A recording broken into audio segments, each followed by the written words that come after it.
Yeah, he's Hey, what's super going on, charismatic. everybody? It's your boy Elias here with People Wrestling Heat. We are back with the three-man crew. It's me, Elias, Moise, and Angel here tonight. Happy birthday to our boy Kriston Montgomery, who's out today. He is already passed out. He probably He's had a day. he probably had a good birthday. But yeah, man, let's get into it. Wrestling news. So Bianca let's start with Belair. yeah. Yeah, we'll work our way up. Bianca Belair is off TV due to creative reasons because they thought she was too good to put in these comedic segments with the Viking Raiders and the Street Profits. I can see that. She's too good to be doing that. You know what would be funny? If Bianca Belair starts crushing on Ivar. That would be funny.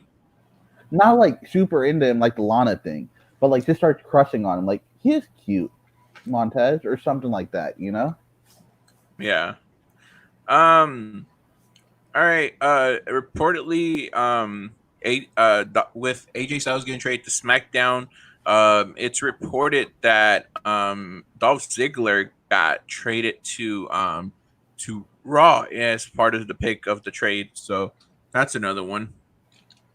So does this mean Bobby Roode will be coming to Raw too? Maybe. AJ Styles for Dolph Ziggler isn't a fair trade. It's 1-for-1.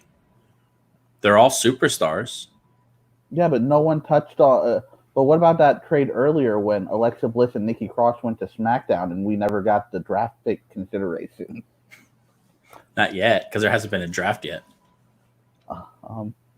Honestly, what I think they need to do is as soon as we get crowds again, that first episode needs to be a draft because I don't think anyone knows what's going on the rosters. Yeah, I think so too. Maybe the second week. Probably. That first week, you want as much like attention on the actual action. Yeah. All right. So also, WWE might be forced to use masks on televisions after a countywide order from the city of Orlando or the county, wherever the county they're on. So, the people in the audience might have to be forced to wear face masks after this countywide order. I know, Elias, me and you listen to Wrestling Inc. Matt Morgan actually said he thought this was going to happen a while ago. Yeah.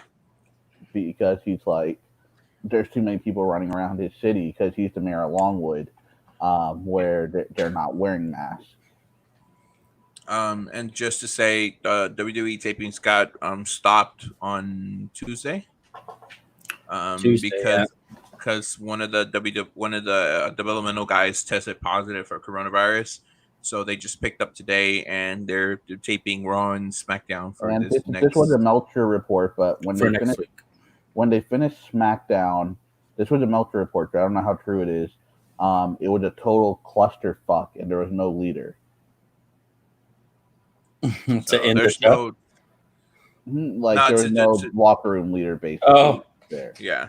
Supposedly everybody bailed after the show, or as soon as their segment was finished, everybody pretty much left for the day. As soon as they were finished with their segments. Oh man, let's get into the before we go into this, you remember when those reports came out about Braun like leaving after his segment and there was like heat on him? I'm hoping Braun is smart. So, like a couple of months ago, when Braun was just floating in that IC title picture, there was a report that Vince didn't push him because he wasn't a leader. He was leaving right after his segments and stuff.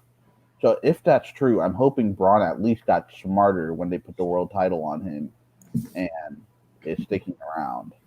But yeah, I think so. I think with the given situation, I don't blame anybody for leaving after their segments finish. I think that's what we're encouraging, especially with that one person testing positive. AEW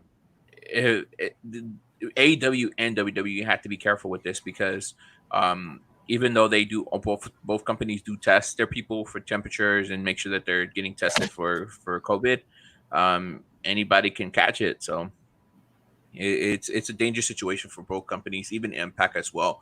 It's just we just wish them that they keep all their people safe and make sure that they all take the proper precautions for it. Man, let's get into the dark side. Sorry. I know I keep stopping us. I think it's okay on Impact because it's a guy and a girl's voice. So I feel like it's different with no crowd there because you're hearing two sexes talk. Yeah. Wait, what? So their commentary team is Josh Matthews and Madison Rain.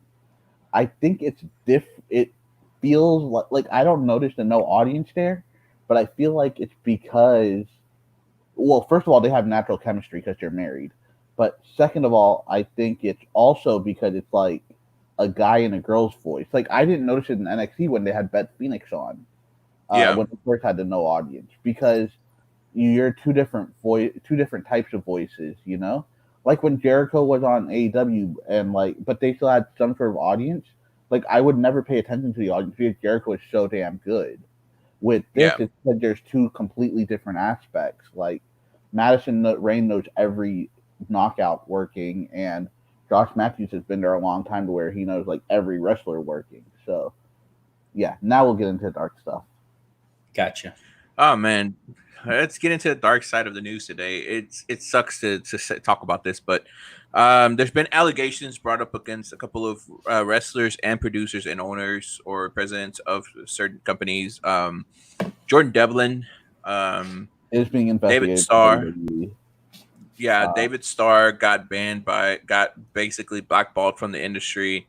NWA Vice President Dave Lagana got accused of sexual assault. Jim Cornette and wife have also been accused of predatory behavior, and that's just a small portion. Mikey, what's the last name of the guy? Mikey Whiplash, not Whipwreck. Whiplash. He's some UK wrestler. Yeah, got accused by a whole bunch of UK wrestlers that have been wrestling over there about sexual misconduct and harassment. It's a bad thing. Of course, here at Weekly Wrestling Heat, we do not basically. We're not talking about anything until reports actually came out. Cause until we made the mistake.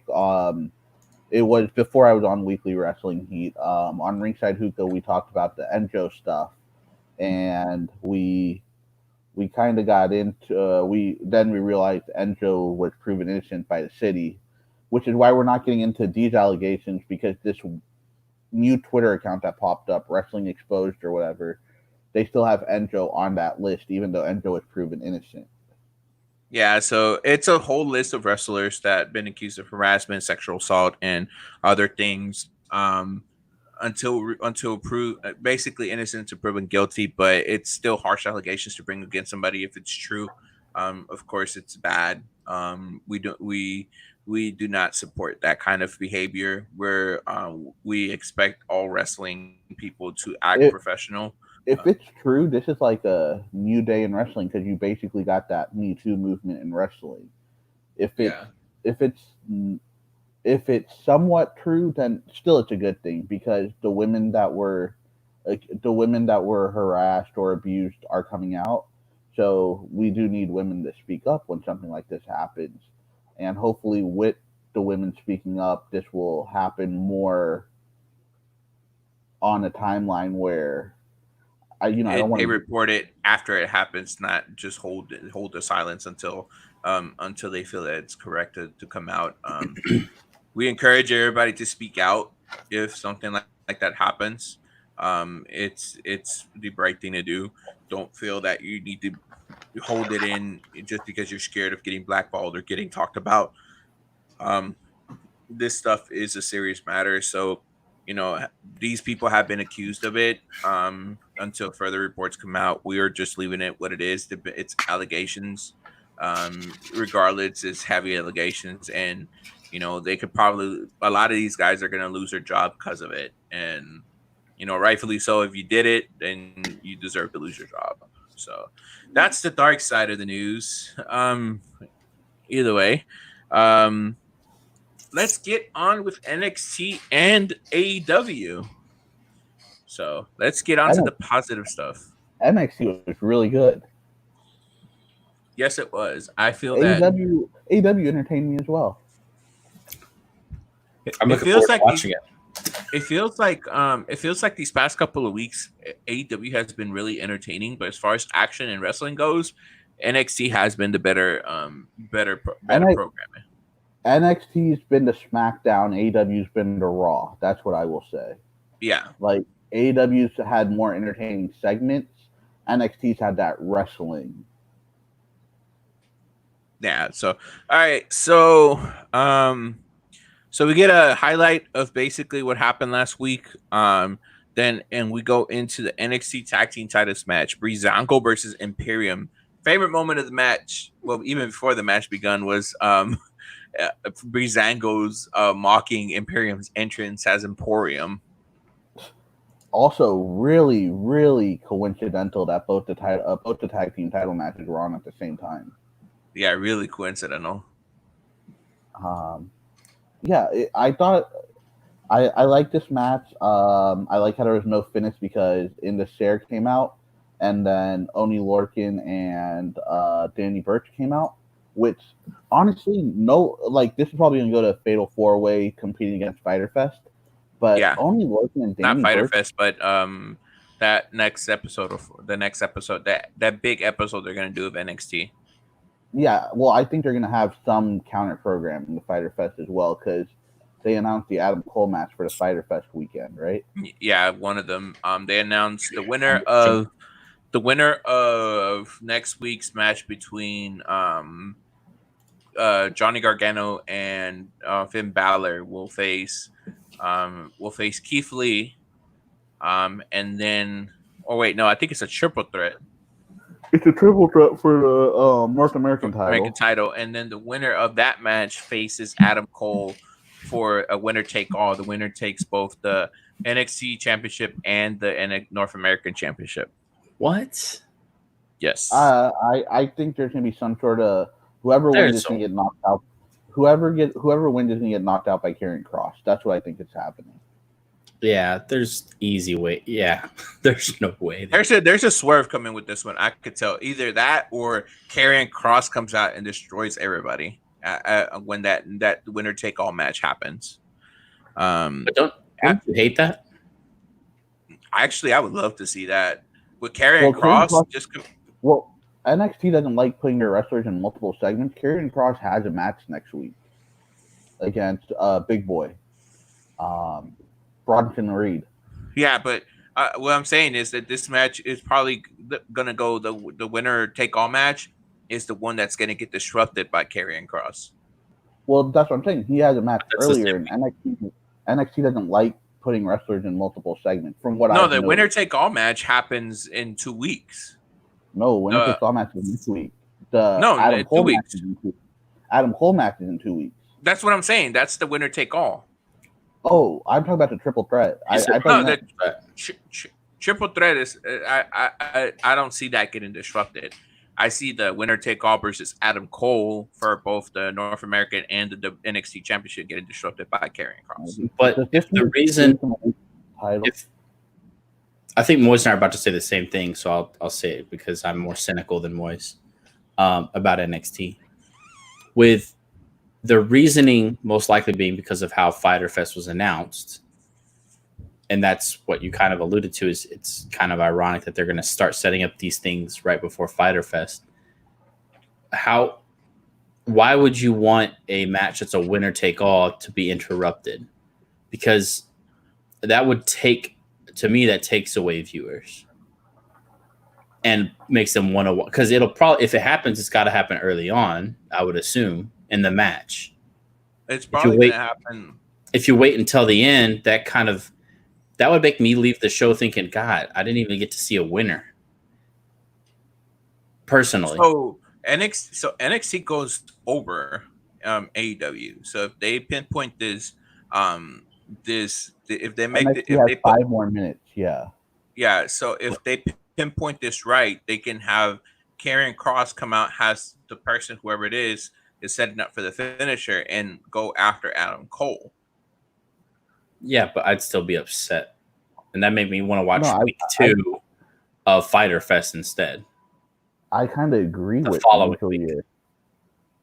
We'll see how it's done, but no, like with what Angel's saying, I kind of agree because not only that, I don't want to see Keith Lee lose the title and then get destroyed. I think Keith Lee and Karrion Kross need to be completely apart, for at least separate. Because I think I honestly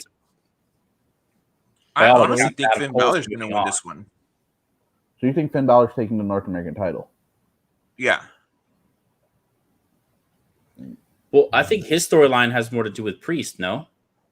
No, the Priest stuff is over. Priest is in a new feud, which we'll get to.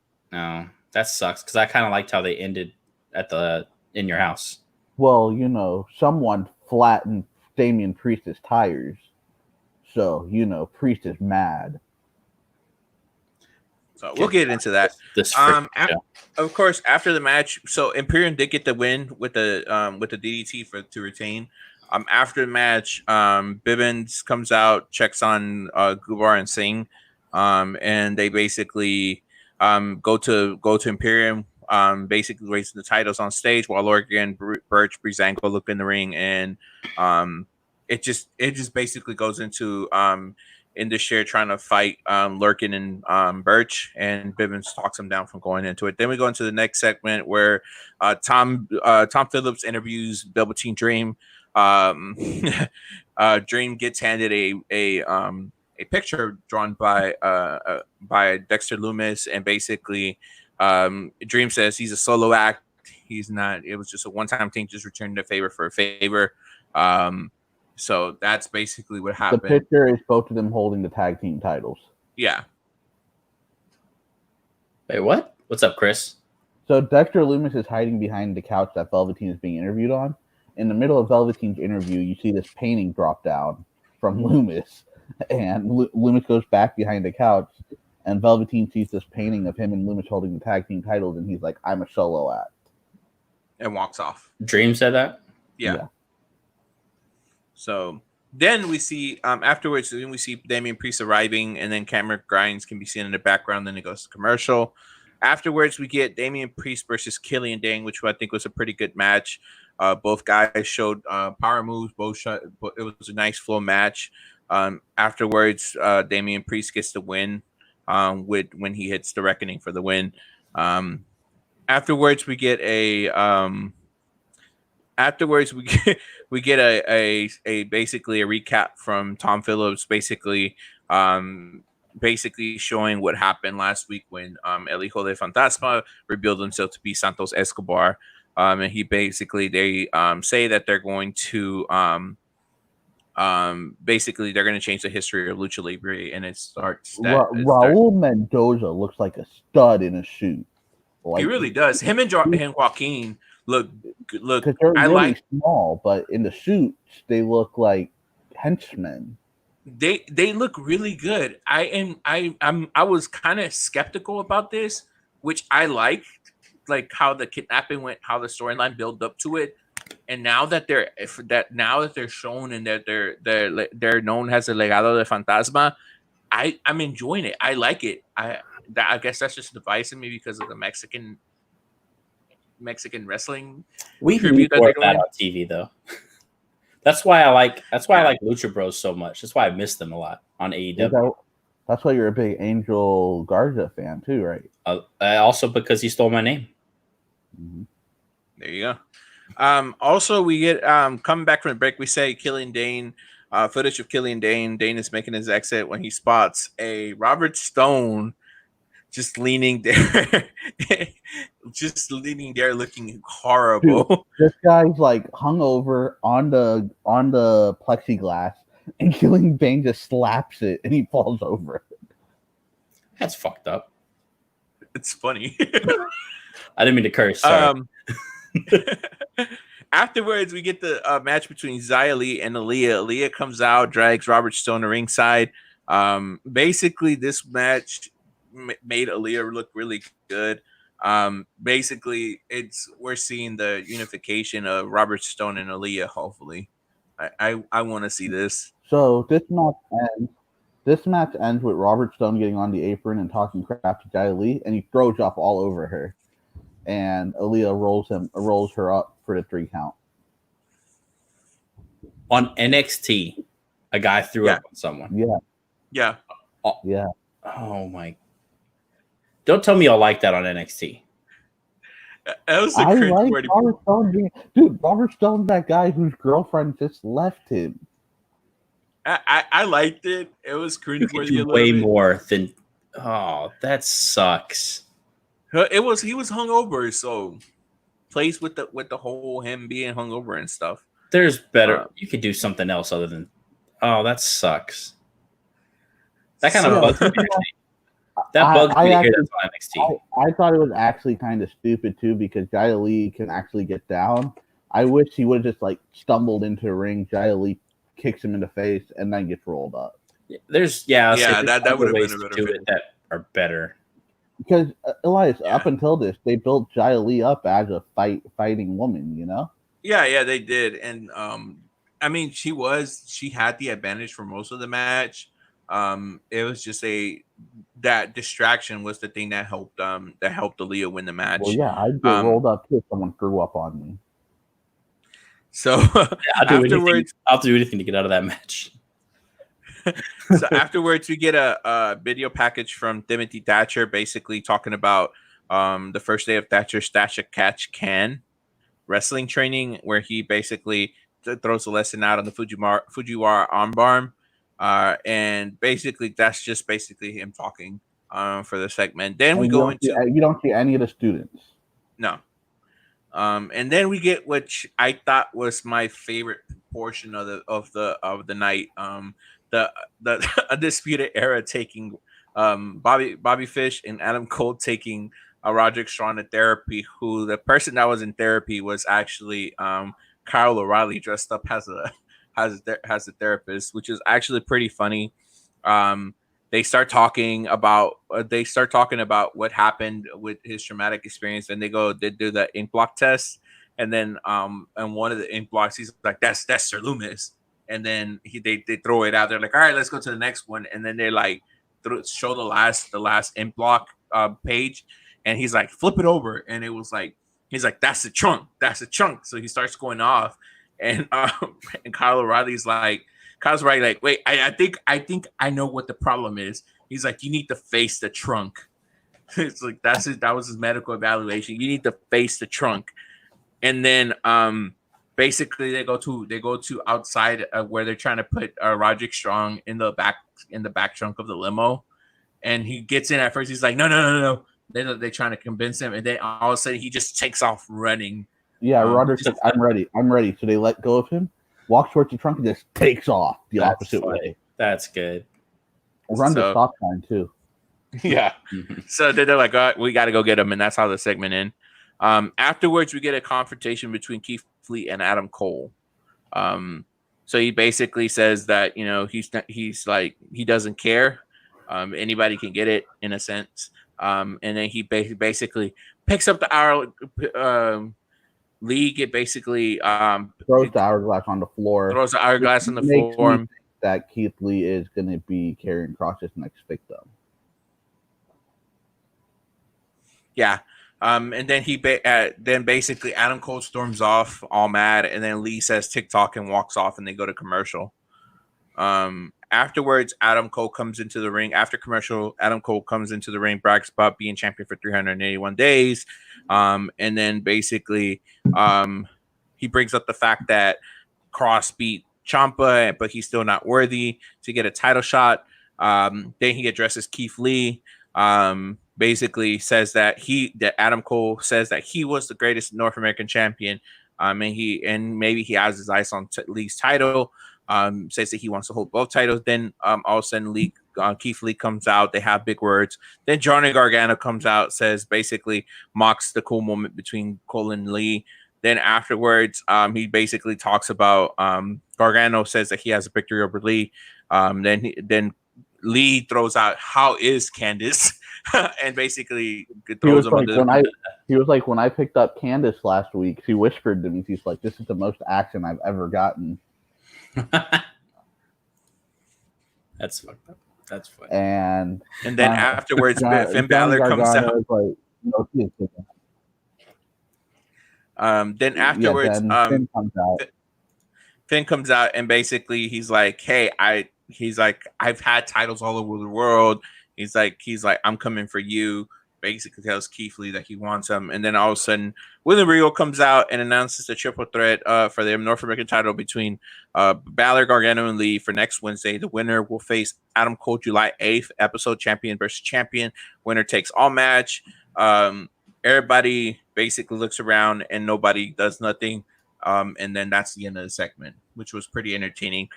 Pretty good build up, in my opinion. I think there's an error on the date because I think the title versus title is on July 1st. I think so. I don't know, unless they're doing it night 2 of Fyter Fest, which is July 8th. Then afterwards, we basically get a confrontation where, Mackenzie basically approaches Keith Lee. Candice LeRae walks up, says she's not happy with his comments in the ring. Then Mia Yim comes over and they start brawling backstage, and the officials come out to separate them. Then we go into another match, Kaden Carter versus Dakota Kai, which I thought was pretty good. Dakota Kai got the win. And afterwards, Kai stands tall as Raquel joins her. Then we go to a vignette, which basically is a special look at Mercedes Martinez, because they're gonna soon they're gonna I guess Mercedes Martinez is getting ready to come back into NXT, which we talked about it last week. We were asking where was Mercedes Martinez. Now we see that she's coming back eventually. She's a beast too. So. I can see her challenging Rhea Ripley for the NXT Women's Championship, or Io Shirai, more better to say. Cause I'd rather have her in that middle for a while, get people to know her more. She is really good. Yeah, I liked her, some of her stuff that she's done. She's pretty old too. How old is Mercedes Martinez? She's in her late 20s, early 30s. She was born in 1980. So yeah, she's about 40. Yeah, she's 39. Wow. You know what? Though? She deserves something. She really does. She's been in this scene for a long time and definitely deserves. She's trained a lot of the wrestlers. Like, she basically trained with what's her name? She's on Raw. MMA. Shayna. Shayna. She basically trained with Shayna. Really good friends, actually. Yeah. Yeah. So then we go into a squash match, which is Bronson Reed versus Leon Ruff. Man, that splash from the top rope that Leon Ruff took was it hurt me. What I liked about this was after the match, Bronson Reed picked up Leon Ruff and threw him over his shoulder. Like before Leo Rush got released, they were doing this with Leo Rush and Babatunde on the house shows. So I feel like this is the new two that they're going to try this story with. Yeah. Before all that happened, after the match, Bronson Reed basically said he was going to do what people haven't done, and that's call out Karrion Kross for the cross. I'll face you next week. Yeah. So afterwards, we get a word of what's going on in the back. The camera shows Damian Priest discovering all his tires on flat. Cameron Grimes pulls up in his car, laughs, offers to call Damian Priest an Uber, and drives off laughing. So we're gonna see. I'm guessing now we're gonna see Cameron Grimes feud with next week is the match. Yeah, Damian Priest. Afterwards, we get Santos Escobar come out. One second. Cameron Grimes is growing on me. He really is. You said that 2 weeks ago. Yeah, but like I'm just enjoying his stuff. Like I like this crazy redneck gimmick they gave him, basically. I'm enjoying it. This was my favorite segment of the night, the one that you're about to mention right now. So we get back from the break, and Santos Escobar is wearing a suit, stops on change on the stage, and is joined by Raul Mendoza and Joaquin Wilde, who are also wearing shoes. They walk down, and basically Santos enters the ring by himself, poses in the ring, and then they join him. He basically says Fantasma was known as the best lucha libre artist ever, but when you wear the mask, that's all he sees, a luchador with a mask. For 20 years, that was him. Then he got the opportunity to come to NXT. He knew that on this worldwide platform that the book of El Hijo del Fantasma will come to the end.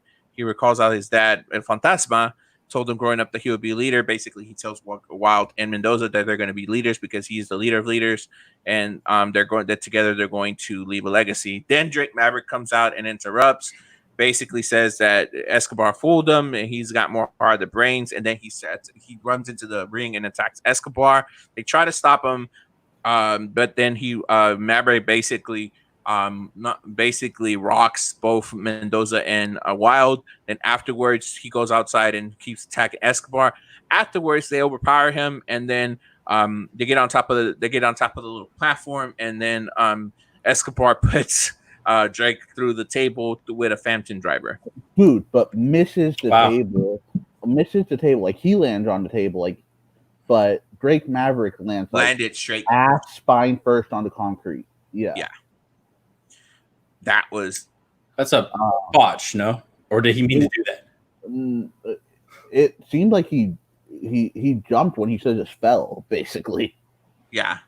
I think the table was placed a little too close to the thing, so it might have been a botch, but he caught him. He caught his head perfectly. And you could tell that Mendoza and Joaquin knew that the table was too close because you saw them trying to mesh with it before the jump.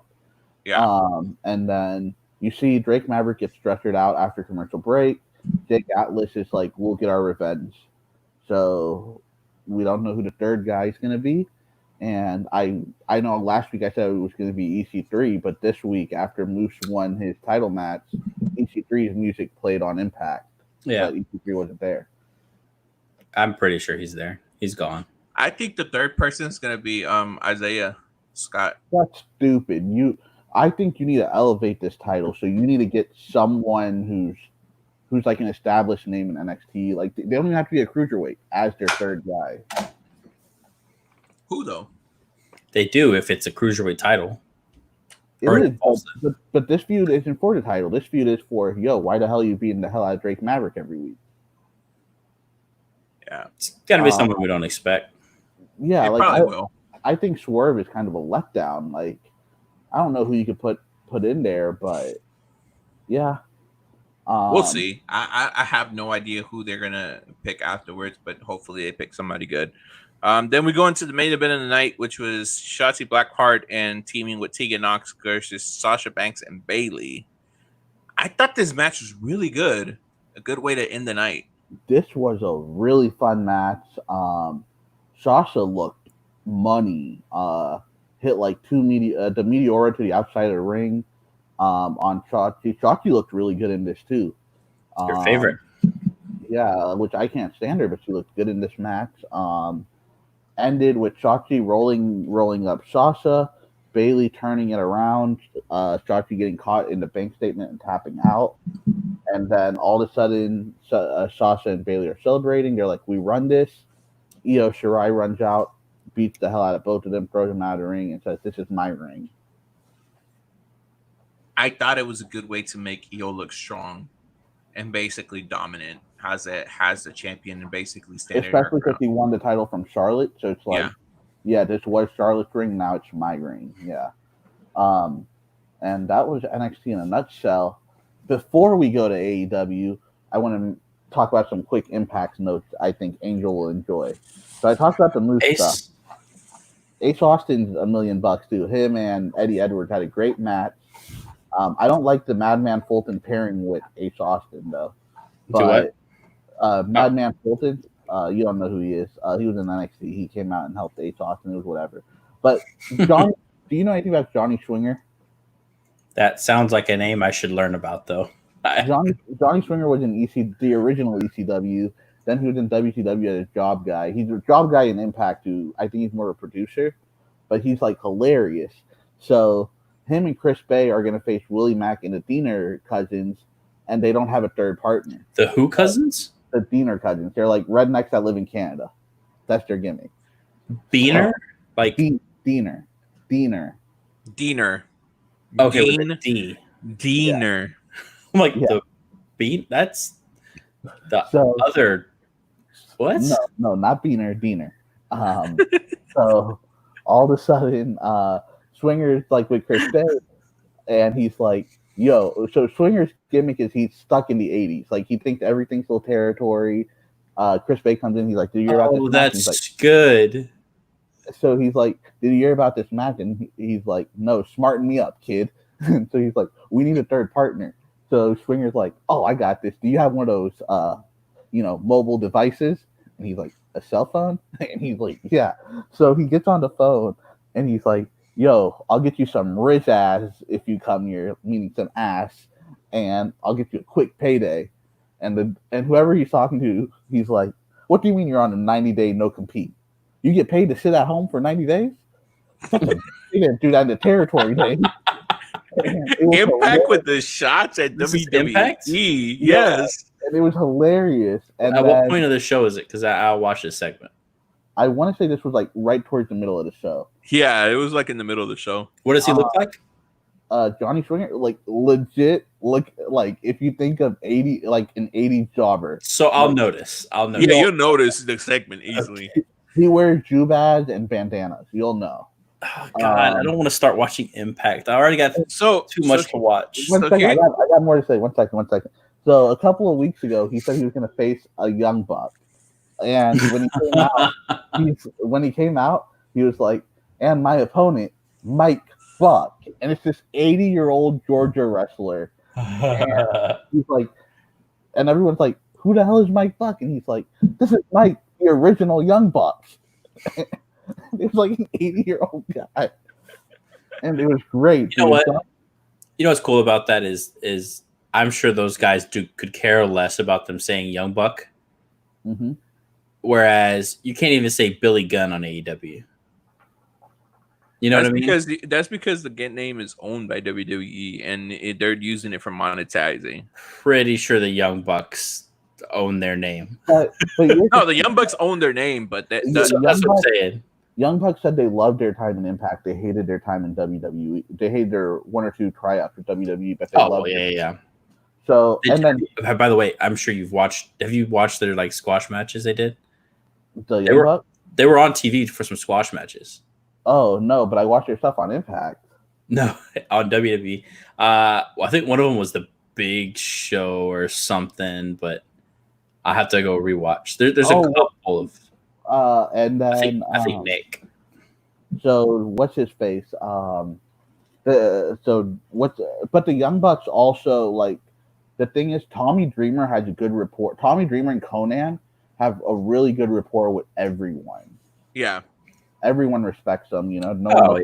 So that's why they can get away with that. That's what I'm saying, though. So, it does show that there's camaraderie to some. Well, even with WWE throwing the shots at WWE, because the WWE could have done something about them airing the freaking all that stuff, but they didn't because they're really cool with Tommy Dreamer and Conan, even though Conan had a brief stint in WWE. I don't think they could have, because that was all their stuff. That was their video footage. Not Gallows and Anderson. Their stuff was from New Japan. Yeah. Well, but still, like announced, doing the whole thing, like the whole segment with saying the company released all these wrestlers. They could have made a big deal out of it. Rhino last week saying, "I have a partner. He has kids." Like the relationship between WWE and Impact has actually gotten better over the years. So the WWE let some slice. Impact is NXT developmental. Like, that's what I'm gonna say. Like, that's what I've noticed. Yeah. And with Impact, also, I'm gonna say I don't think it's Heath Slater. I think Mike Kanellis is gonna be Rhino's partner. That too. It could be Mike Kanellis. I had to sneeze. But yeah, that's cool. I'll find that segment. Because I like the Ace Austin match you recommended last week. So what I was going to say is that we talked about this earlier on our wrestling chat with the rest of the guys. Impact is actually gotten... Before I go too far, Moise, you hated the Jimmy Havoc spot, though, where he had that piece of laminated tape and did or laminated thing, and he did that. But Ace Austin does it with that. It's cool because he doesn't magic. Jimmy Havoc's thing is I'm just going to inflict random pain. So I will say that was the one thing I noticed. And I immediately thought, Moise, you fooling me here, buddy. You're fooling me. So no, but we were talking about this earlier. Impact has actually become one of the few promotions that people sleep on because of the past history. But I think I encourage people to actually start watching Impact. Impact has gotten a lot entertaining. It has great matches. It's gotten way better compared to 2-3 years ago. Are you guys Marvel fans, like from the Marvel universe? Yeah. You know how the Gambit movie keeps getting postponed? Yeah. If Ace Austin was like 3 inches taller, he'd be my He could play Gambit. Yeah. So, all right. So, yeah, no, watch Impact. If you get a chance, it's on Tuesdays on Twitch. Access and on Twitch. It got banned on Twitch, didn't it? Because the RVD thing. No, they got restored. Back on, but they did get banned for a week. Yeah, they got banned for a week for that. But all right, let's get into AEW. Man, AEW was pretty entertaining this week. But I've watched a half of it basically. So let's get started. It kicks off with Hangman Page and Kenny Omega defending their titles against Dustin Rhodes and QT Marshall, what they call themselves? The Nitro Nightmares. So they come in, they're joined with Brandy. This match is actually pretty good. I think that Dustin Rhodes still looks good. Dustin was doing some crazy stuff in this match. Yeah, dude, he's doing the Canadian Destroyer. He did a Hurricane Rana from the top rope. QT Marshall did the QT special, and Jim Ross was like, "It ain't pretty. It ain't pretty, but it's effective." Yeah. I like the springboard thing he does too. It looks like he might have taught that to. I don't know. Maybe Penelope's been doing it for a while. But I also like the So in the middle of this match, they cut to Britt Baker, and she's like carouseling notes. She's carouseling notes to Tony Schiavone. She's like, and Tony's talking about on commentary. She told me not to wear this tie. JR's like, well, it must be nice to not, or he said, he basically alluded to the fact you're not watching the match, I guess, or you're worried about your friend. He's like, Britt just wants y'all to know she's a role model, and Jim Ross is like, are you watching the match? It's good. The thing I like watching the match if Britt Baker was right next to me either. I'm just saying. I would, because Adam Cole, it looks like a mean dude. Then Allie runs. I'm actually liking this little feud with Allie and Brandy. Did you watch? Dark? Did you? Yeah, I watched it. I just watched that match. Okay, cool. So what happened? Did they win clean? Well, okay. So that match, basically, they won. The match, clean. By the way, is Brandy and Allie versus something Page, and then two people we don't know. But so Brandy hits her finisher on the person that took the pin, and then Allie tags in. Supposedly, Allie had got injured prior to the match, so Brandy was doing all the work. So all of a sudden, after Brandy does her finisher, Allie tags in and does the pin on the jobber girl, which it isn't a regular pin. She just puts her foot on top of the girl and wins the match. What a way to put over Brandy's finisher. What's the old Jericho pin? What's Brandy's finisher? Which one did she hit? I didn't watch it. I don't remember. All I know is that she hit her finisher, and that's what happened. Well, I didn't watch it either. He read the results. No, I watched the match. I just was it the spear? No, it's that thing that she does when she sits down. Like, I don't know. I forgot. That's a totally different movie. Dude, yeah, he totally read the results. No, I watched it because after the match, they get into it, and then Brandy pushes Allie, and QT's trying to basically pull them apart and be like, "What's going on? What's wrong?" And then Brandy's just going off saying how she did all the work, and Allie just did nothing. And then that's it. Needs to hit up Keeps or Roman hair loss because his crown is getting pretty bad. Oh, that's the whole gimmick. You didn't know that? Yeah, he's in life crisis. Yeah, I get that. No. He did hair plugs. That's the gimmick right now. Oh, this happened maybe a month and a half ago. He started putting in hair plugs, and Cody's like, "Whoa, buddy, you're starting to get a little bit ahead of yourself." He was talking about it on commentary and stuff. And then the whole point was like, that's why he thinks Allie's into him is because he's starting to grow hair and look younger. Anyways, back to the match. He said it looks bad now. That's messed up. Back to the match. Fillers put back in. Back to the match. Basically, Allie runs out to cheer. Brandy isn't a fan, and they both are cheering him on. Basically, Paige and Omega hit hit the B trigger buckshot lariat combo on Marshall for the win, and then that's the end of that match. Now, yeah, it'll be said, the Natural Dimers got at the point where Ali came out, they were doing some work. QT was having a big spot. He actually had Omega down on the mat, and that's when Ali came out, and to like prove himself to Ali, he tried to do that twisting moonsault, but it looked nice. It looked really good. He missed though because he gave Omega too much time to regain to recover. But if Ali hadn't come out, that's the point they're probably going to go with. I think if Ali wouldn't come out, they had a chance at winning. Afterwards, we get a weird match between Anna Jay and Abaddon. So when Anna Jay was advertised all over social media, there was a video package before the match to introduce you to her in case you don't know anything about her. And it was a very, nice, if you will. It was a nice package, like for a face. And then Abaddon comes out, and I remembered her from Dark. I was like, oh, cool. It's a good way to get Anna Jay on TV. Easy win. And Anna Jay just gets this look on her face like, oh, no. Like she's freaked out by this person coming out. Cool entrance, I think. Would you agree? Yeah, it was unique. It was a unique little entrance. It kind of reminded me of Santana Garrett when they gave her that musician gimmick for 1 week on NXT for no reason. I really like that though. And I like when people have these effects on their entrances. It gives it, special thing. Yeah, and for people who don't know anything about Abaddon, it made her feel a little bit more special than cool. This is a squash match type thing. So. Obviously, like the way we're talking about it, turned out to be a squash match, but for Abaddon of all people. So the best, I guess the best part of the segment is after the match. So right, Anna Jay is laying there, Brody Lee and the rest of the. 1 second. We're not just gonna go over this Abaddon stuff like that. No. What do you have to say? What do you have to say? I want to hear this. Okay, we're going to debut a new segment called "This Is Stupid." Whoa!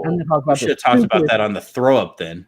Oh, I'm going to talk about one spot from every show. Is what I'm going to do. This Is Stupid is Big Show coming out to help the Street Profits on Monday randomly because he was a heel. This is stupid. And on Christian NXT. Being in the middle of the ring for a punt kick. Poor guy. That makes sense. I think they're good. I think it's leading to Charlotte versus Randy Orton. Yeah, but poor Christian. The dude's just like gonna die out there. Randy is one of the most trusted workers. I'm sure, but still. Okay, continue. This is stupid from NXT. I'll say the throw up angle, even though I kind of got it, but whatever. I'll let it go. This is stupid on NXT. Fucking flat tire. That's how you're going to start a feud. Hey, to be fair, I would be pissed off too. Hey, tires are expensive. If I had a Dodge Charger. Tires are expensive, man. Tires, especially those tires. Those are run tires. Those are probably run flats too. Yeah. This is stupid on AEW. Abaddon. All right. So, Angel intrigued me before we started the podcast because he was like, yo, this girl was on Lucha Underground or Impact, right? And I'm like, oh, okay. Then he looks it up, and she was on Rocky Mountain Wrestling. This knockoff Su Yung, Rosemary, Boogeyman, whatever the hell it is. God damn it. And then she won on a freaking Hurricanrana, which I don't care if she fell face first. Because she was on her knees. If you look like a weirdo, do a weirdo finisher. That is a pretty weird finisher to wrap your legs around someone and we've seen it before. Sin Cara used to do it. I agree. I agree with Moise. If you're gonna have a character like that, do something like do the mandible claw with like your panties or something, or like Su Yung does that. Yeah. Su Yung does that, and then Rosemary has her finisher. Boogeyman had his finisher. Even Darby Allin, who a weird character, has this unique finisher. So and it's then like Abaddon. You could have just put like Nyla Rozier. You could have put No, you could have put the reason for it is for what happens after the match. I won't get to that yet, but continue.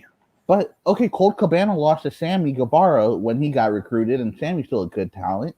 Okay, Sammy's like 2-13 this year. You also don't have to do Abaddon. You could do the Priscilla Kelly, Darby Allin's girl. She's not signed. All right, you could do random girl sitting behind the mask guy in the audience. This is the problem with the division. There aren't people like a Sammy Guevara to have had this segment on with.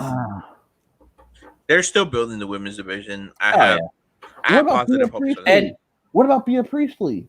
She's stuck in Japan. London. Oh, Japan. Oh, I thought she was with. I thought she's been doing videos. She's in Japan with Osprey. Yeah, Osprey. Okay, I'll say I think she's been doing videos. Whoa, yeah, dude, Osprey's like really small compared to her. No, they're the same size. Nah, dude, she probably wrecks him. But yeah, no, this is stupid. This segment got way off.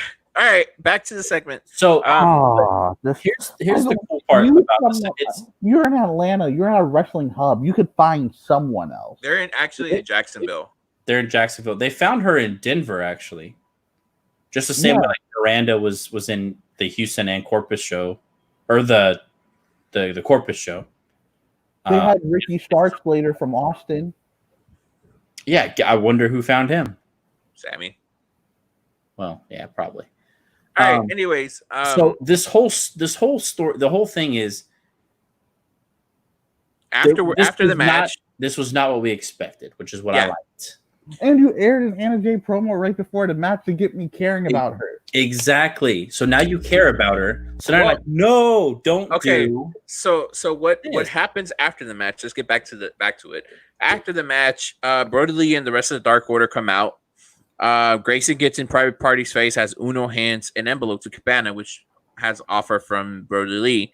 But the interesting part about it is that the rest of the crew is actually helping Anna Jay out the ring. Brody Lee takes her hand and helps to the back, and then Colt Cabana is just standing there looking with a confused look. That's how the segment ends. So it looks like. And next week we're gonna get Brody Lee and Colt Cabana versus Joey Janela and Shunny Kiss. Yeah, this was done later in the show. Yeah, which is interesting. Interesting thing is going on with this one. I'm kind of intrigued to see if they actually add her as the first female member of the Dark Order. That's what I was gonna go with it. When was the last time a woman was on a big time? I'm calling it a big time faction because it's a big part of the show. DX with China. And that's, 40 years ago? 30, 40 years ago. Whoa, bro. We're not that old. It's 30 years ago. It's in the 90s. Ivory with Right to Censor. Right to Censor. Then you forget Nikki Cross with Sanity. That one doesn't count. They weren't big. When was Right to Censor? The 2000s. Attitude Era, right after the Attitude Era. That's still 20 years ago, man. So like, and we're not counting Nikki Cross and Sanity. That is stupid. That's the point. Like I didn't see it coming. Like they kept cutting to Colt. I thought maybe the next segment or something there's gonna be someone. That's when they would use it, but I don't want to see Abaddon again ever. Okay, well she's signed, so you're gonna see her. Stay on Dark.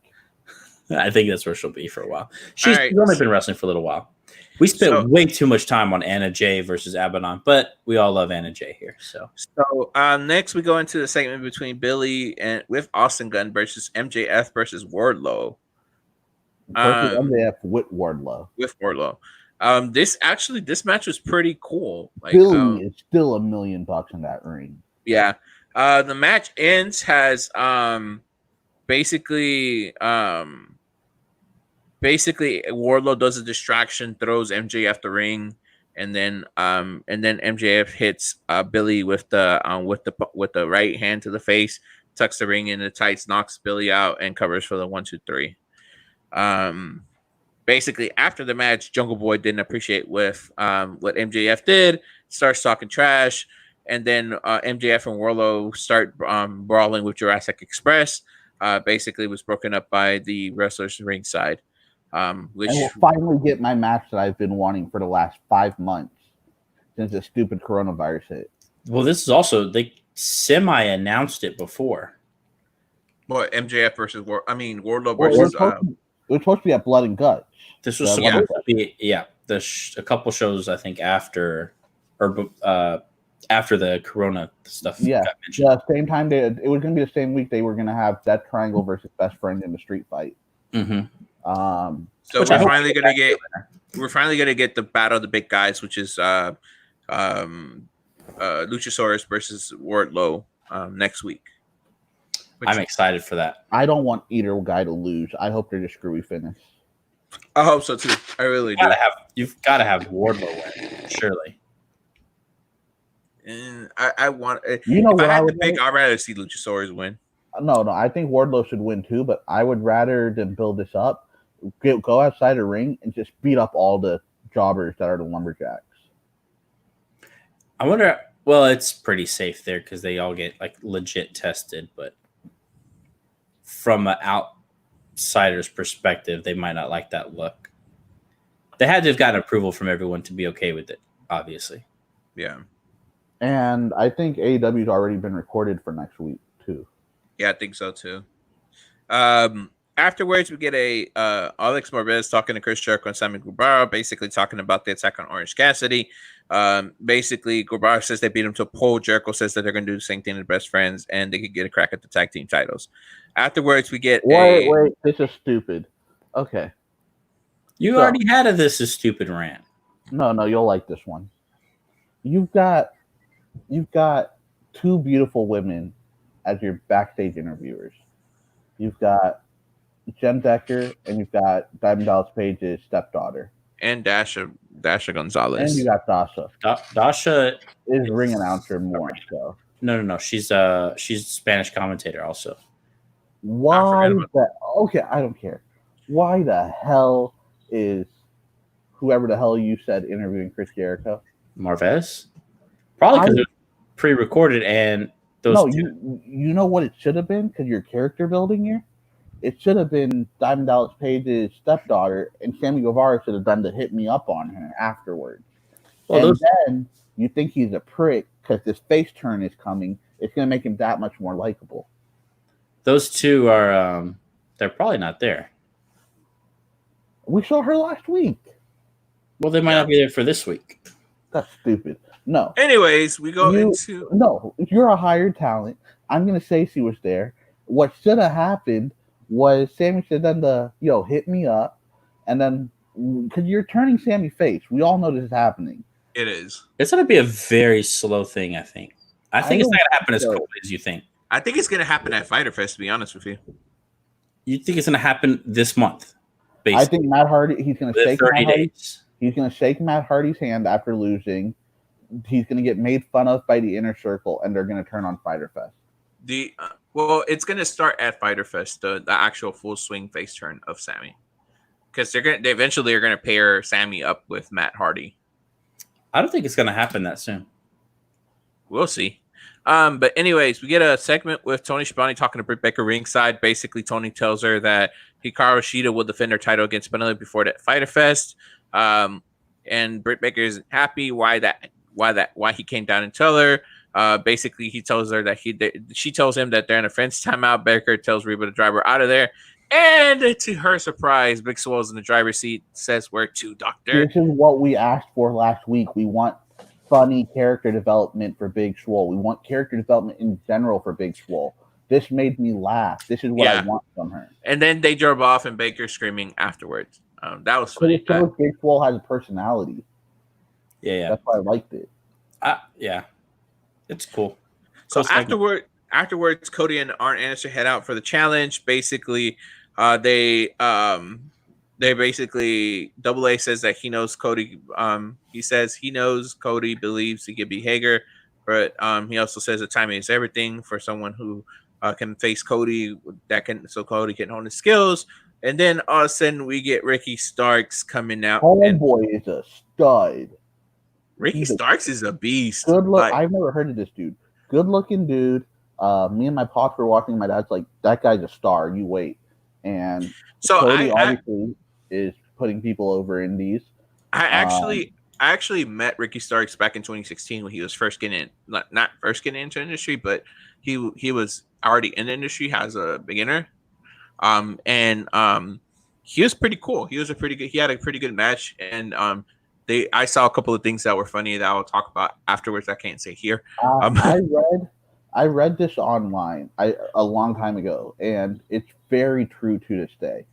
If you're a superstar, like if you have that superstar look, when you're cutting a backstage promo and you're only wearing a white, gray, or black shirt and you look like a stud, you're a superstar, looks-wise. And that's what this dude was. Like when he cut his promo, he was in a white shirt, necklace, looked like a stud, had a good performance. So if you haven't watched this on YouTube, there's a documentary where him and Bailey's boyfriend actually have a sit down with the Undertaker. And Bailey's boyfriend is not a stud. That guy does not look like money. Yeah. But they have an interview they actually have a sit down, not an interview, but they actually sit down with the Undertaker and talk to him and pick his brain about a couple of things. The Undertaker's on there talking out of character. He's basically giving them knowledge and basically giving his take on what wrestling is today. That's really cool because that's like a dream for a lot of wrestlers. Yeah. So that was because him and because Ricky is based out of Austin. Him and Bailey's boyfriend, because Bailey actually moved to Austin for a little while because of her boyfriend. I don't know where she lives now. I think she still lives in Austin with him. So they basically found out that they trained at the same gym that the Undertaker trains at. So basically that's where the relationship between them started, and then they ended up convincing him to come on that little documentary that they did. So it was a pretty cool documentary. What I'll do is post it. I'll find it and post it on our Weekly Wrestling Heat Facebook. Remind me to tell you a Drew McIntyre story after this, because I have a Drew McIntyre story that I don't want to share online either. Okay. So afterwards, after that good intro for Ricky Starks, we get the Cody versus Ricky Starks for the AEW TNT Championship. This match was the match of the night in AEW. I have a quick question because I'm just following through notes. Because obviously I haven't watched it yet. I'm excited to watch it from what I'm hearing so far. I haven't watched all of it. I watched half of it. I have a note here that says that Cody was cutting a promo that he feels alone. Yeah, because he doesn't know if the Nightmare family is still a family. And that like the Elite's not around. Was it like just a passing kind of? He didn't even mention the Elite. Yeah, it was just a passing like, is the Nightmare family still a family? Basically. Yeah, because he's basically talking about the whole thing going on with Brandy and Allie, and then the descent. There's probably possible dissension between Dustin and QT. So it's like all that. That's interesting. Yeah, it's so it sounds like it's like a little nugget thing that they can reach back to later. Yeah, exactly. One way or the other, they could do something with it. So. That I think all this is starting to allude to him forming his own faction, which I think will be a reincarnation of the Four Horsemen. Hopefully they name it something else, but if they name it the Four Horsemen, we'll see how good it lives up. Because if you name your faction the Four Horsemen, you have to live up to the actual name. Not only that, when you're coming out of a faction, like he's already been in Legacy, he's already been in Legacy, he's already been in Bullet Club, the Elite, and now, he was Bullet Club. He was Bullet Club because he was brought in before the Elite separated. So he was that North American add-on that they did when they needed somebody else after AJ Styles left. When he had that match with Kota Ibushi, you're right. Yeah. Well, before that, when he first got into Ring of Honor, and then Kota was his first New Japan match, right? Yeah. Yeah, he had a little bit of a run, like kind of Impact with and without. Also, go back and watch that Kota Ibushi Cody match. Woo! You know what I just started? Just completely left. I just started the Omega. The Wrestle Kingdom one. The Okada one. Okada, yeah. Oh, yeah. You need to watch all the matches from the first match. I got to the very beginning of it. I was like, oh, this is the culmination, so I should probably watch the rest of it. So I need to get that whole series of matches was awesome. So.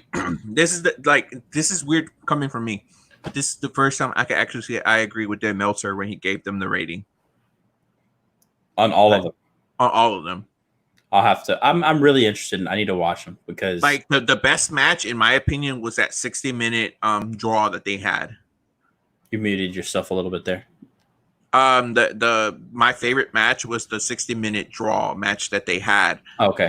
That's like the third match or something. Second match. Yeah, the third match. Second or third match. I forgot. Yeah, okay. But that match is the. So that will give you if another plug, if you watch New Japan, watch the recount. They have the history of the Bullet Club from when it first started with Finn Balor to when it transitioned to AJ Styles, when it transitioned to Kenny Omega, and then when it can transition to the new blood and all them. Yeah. So, sorry. We just started talking about Cody versus Starks. This match was, oh my god, Ricky Starks looked like a freaking Cody made Ricky look really good. I know Ricky's talented in the ring, but man, I give Cody props on this one.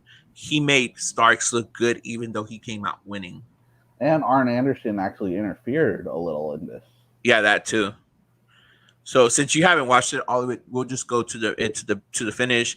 Cody catches him with the crossroads and wins with the pin. Post match, Cody shakes Stark's hand and heads out the ring with a smile on his face, which, given it was a good match, so I can see that. Or it could be that fourth person that they want to add to. Ricky Starks could be a good contender for that fourth person if they want to do the reincarnation. So I'm just reading another report because of obviously they announced after the show, maybe a couple hours after that, Ricky Starks was officially All Elite. And he was assigned. Yeah. The report is he went to the show just as a one-off. They were so impressed, they immediately started contract talks. Tony Khan already has a storyline planned for him very soon. Did you read about Dominic Wilkins wants to be his manager? Like the doctor? The basketball player. Not the doctor. Jesus Christ. Yeah. I'm sending you the article right now. You will mark out. It was so cool. Like when I read that. That's interesting. So it's cool that someone like that's watching. Yeah. So, like I said, Ricky Starks is money. I've seen him from his beginning days to now. That man has a bright future ahead of him. So Ricky Starks' vest has the number 21 on it. When Dominic was watching, he saw that and was like, I want to manage this guy. That's pretty funny. That's an interesting reason. Do y'all like, because we complained last week about the placement of the TNT Championship. Y'all like this spot? Yes. I feel like somebody in AEW is watching our show. Our one viewer. And our one viewer. Angel, it wasn't like one tweet. Dominic tweeted like 6 times. Oh, wow. Yeah. Yeah, so, I just think y'all a link in our group chat. I think this match was perfectly placed on the card. I think that that they put it correctly because they started off the night with the tag team titles being defended, and they had this big main event that basically had to do with the tag team title. So and it was cool because Arn Anderson was like, "You're not facing Hager tonight," but Hager was in the back watching. Yeah, so. That made the match even more good. Afterwards, we get a interesting match between Jimmy Havoc and Kip Sabian facing the Young Bucks. I think it was good. The Young Bucks get the win, but then FTR before the match, when the referee's patting down Jimmy Havoc, he finds pliers in his pants. That's good. That's good. See, it makes it worth it. FTR's ringside. Then afterwards we get a full out brawl between the Butcher and the Blade come down and attack, and then FTR jumps in and helps the Young Bucks. They destroy Butcher and Blade and Jimmy Havoc. I think Kip Sabian was either playing injured or was basically he was bleeding from his ear, bro. He'd been bleeding during the match. Yeah. So like it was legit too. Like on ad, yeah. like, So the funny thing about this match that I kind of laughed at was that the FTR kind of botched their finisher. Which one? This is the second one, the Saturn machine. They always try to hit it on Butcher, and they just can't get him up high enough. Well, he can't jump high enough. Is the problem? Yeah, I laughed. I kind of like the idea, like on a bigger guy, turn it to like a lift with like maybe like a DDT type thing, because if he can't get up high enough, that's what it felt like almost. I mean, he didn't wrap around his head, but like I think it felt like it pull down. It wasn't the Butcher code breaker. Something, yeah, something like that. Because it felt like I also felt like the Butcher was actually a little late in timing, so it looked like he rushed to get to the spot. It's the second time though. Yeah, so he just can't get up high enough. He didn't talk about it when they threw Blade into the ropes. FTR threw him into the ropes. Young Bucks just ran in the middle and super kicked him. Yeah, that was good. That was good. And then they did. I guess they put Havoc and Blade. And I think the Young Bucks had Havoc and the FTR had the Blade, and they did kind of the Meltzer driver. They both did the Meltzer driver, and they like had a stare off. Like, wait, you're doing, but we're doing that. But you're doing. Wait a minute. The spike pile driver. Yeah. So so that was that, and then the FTR walks off, and just like. The announcers did a great job at saying, we want to see this match. They're both good talents, both good teams, and we want to see. Eventually, we're going to see this happen. FTR versus the Young Bucks. Yeah, I will say, as someone who's excited for that, I wish they were a little bit more separated, because it feels like we're going to get it too. I mean, I say too quickly, but I'd rather have it built up to that match. Yeah, I do too. I don't like this. Like, they're kind of like helping each other out, kind of being friendly with each other. I think like trash talking should have started since when they first met each other. It feels almost like anything you could do, we could do better type thing. Yeah, but it's also like they're already too close together. It's too much trash talking that was done beforehand to not build off of that trash talking, and they're holding off on that. Which I like. I don't want them to immediately go into a feud. But no, I don't want them to immediately go into a feud. But at the same time, I want them to actually like start some kind of like. It feels like they're too friendly right now. They need to have some kind of like trash talking go on at the same time. Yeah. Then we get a interview afterwards. We get an interview with Taz and Jon Moxley. Basically, Jon Moxley screaming and saying he's gonna pop Cage's head off at Fyter Fest, and basically Cage says that he wishes Fyter Fest was right now. He put Moxley down with the drill claw. Who better? Nobody. Cage says, and then Moxley says he's the man who makes heads roll. And he's like, beat me if you can, and then that's it after that segment. Someone needs to touch on the who better thing, which given to him by Kanyon. He's not stealing it, because a lot of people are tweeting and stuff saying he stole the who better from Kanyon. Kanyon gave it to him before he committed suicide. But yeah. Afterwards, the thing I liked about this, because this is where I started watching again. I like the idea that you've got this manager who's amazing at cutting promo. Taz is one of the best, but you got a guy who's still willing to talk. It's kind of a different take on. It's not like the Brock Lesnar Paul Heyman thing. Yeah, well, yeah, or like a majority of manager-led type people. This is just more of like, yeah, I'm leading you, but you got your own thing too. You know what I mean? Like Cage, I've never heard the guy talk, but he had a pretty good little breakdown too. Sorry. That's the only thing I wanted to add on that. And then we had our main event, right? Well, no, we have that where they find Britt Baker after she was driven away by Big Swole. They find her dumped in a dumpster. And basically Britt goes off on Reba.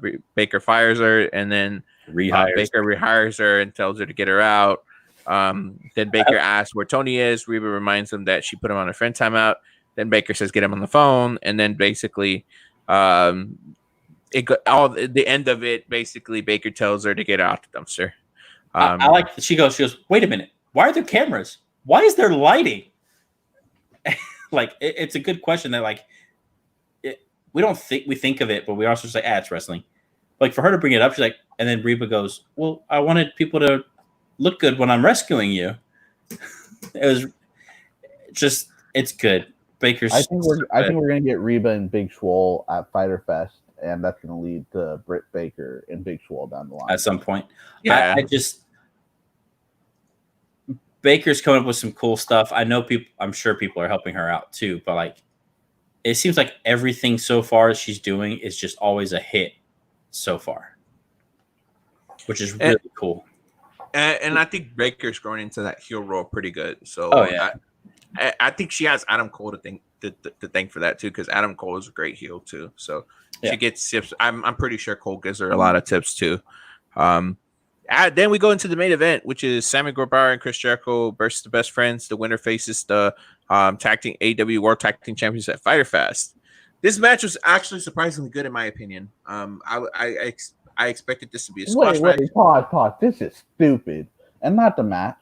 Eli's saying this match was surprisingly good. You had Jericho, Trent, Sammy in there. It's obviously going to be good.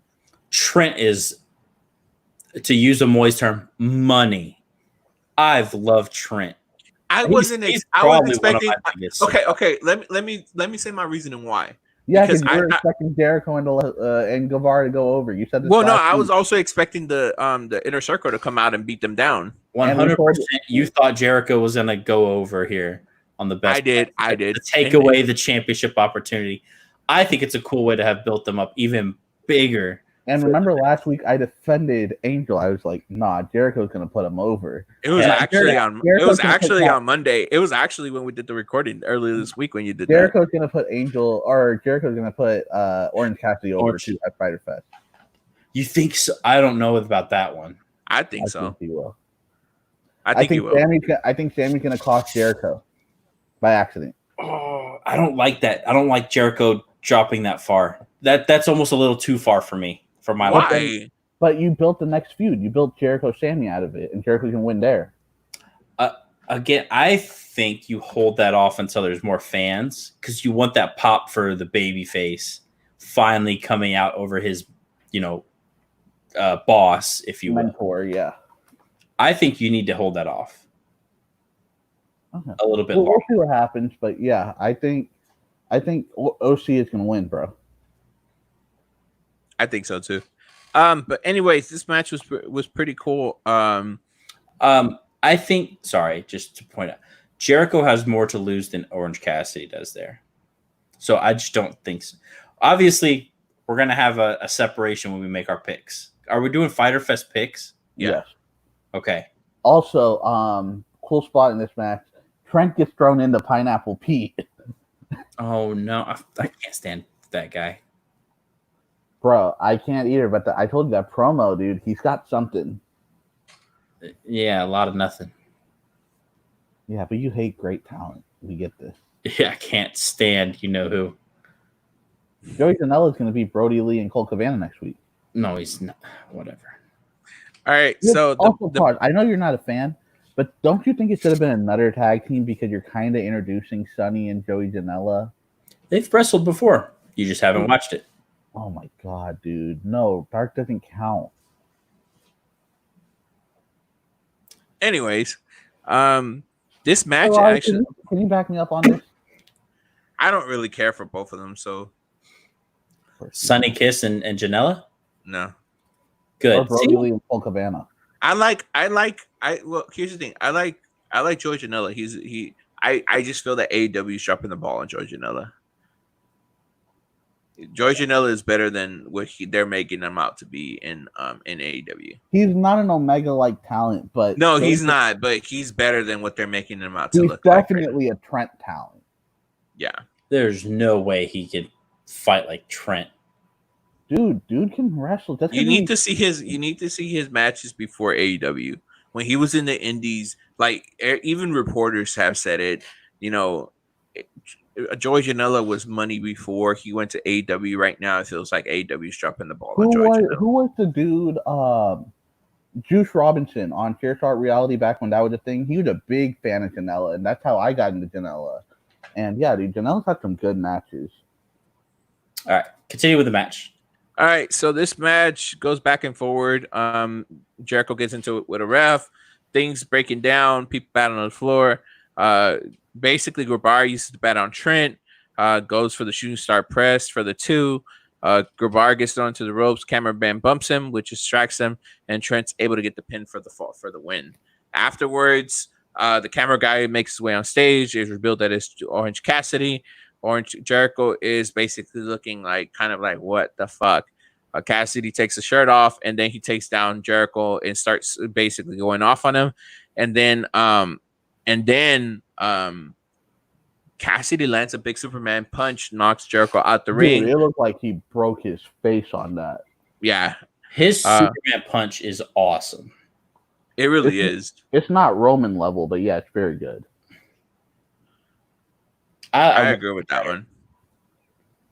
I like it better only because he does it so quick compared to Roman. But it looks more powerful for sure. Yeah.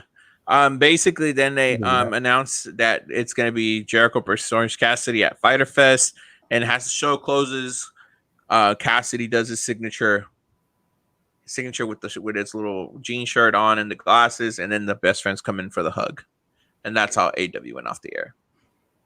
I'm excited to watch the ending. I'm excited to watch that. That all sounds awesome. All right, so we are at an hour 21. I think we're going to wrap this up because we got some private stories we want to tell one another. What's up? I do have one question because now I'm kind of reading through it, and we talked about a lot of the stuff. A lot of interference spots on this show, it looks like. They haven't been doing those. It seems like they don't want anyone to lose clean before Fyter Fest is what's going on. Yeah, I agree with that one. It's something I've been upset about in the past, and none of it felt like overly contrived from the sounds of it, but it is something that has happened apparently. So, I feel like if it becomes a constant thing, that they start doing, then I'll stop liking it. I felt like it was just right at this episode. Okay. So it's not like it sounds then.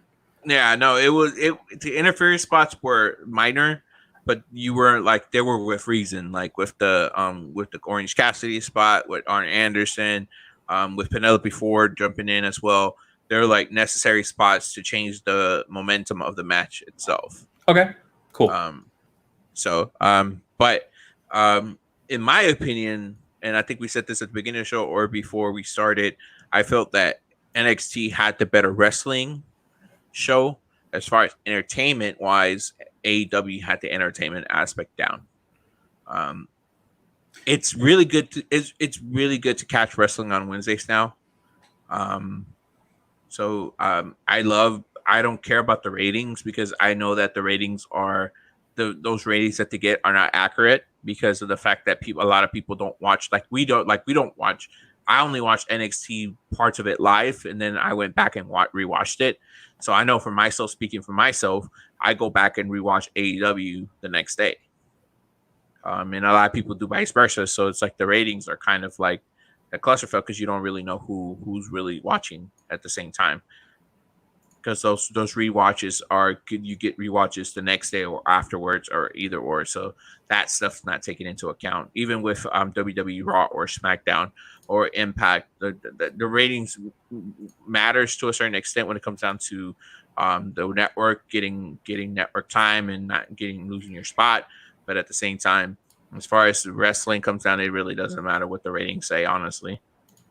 But good show from both of them. I'm excited to see what's next week. I think next week's AEW has a pretty stacked card, and NXT pretty much has a dream match, in my opinion. I mean, you got Keith Lee versus Finn Balor versus Johnny Gargano. That's gonna be that might be match of the night, match of the week. I do wish Gargano wasn't around that anymore. Personally, I think he's gonna take the pin. I think so too. They're not gonna make Keith Lee take the pin or Finn Balor neither, because Fowler's been losing for a while now. Yeah. I mean, he had to win, obviously, against Priest, but yeah, they're starting to rebuild Balor. Andy beat Gargano beat Keith Lee last week. Yeah, well, that's what I'm saying. That's that 50-50 stuff that I don't like seeing with Keith Lee. As someone who's newer to him, I think he should just be winning. Yeah. Maybe he did before, but I don't know.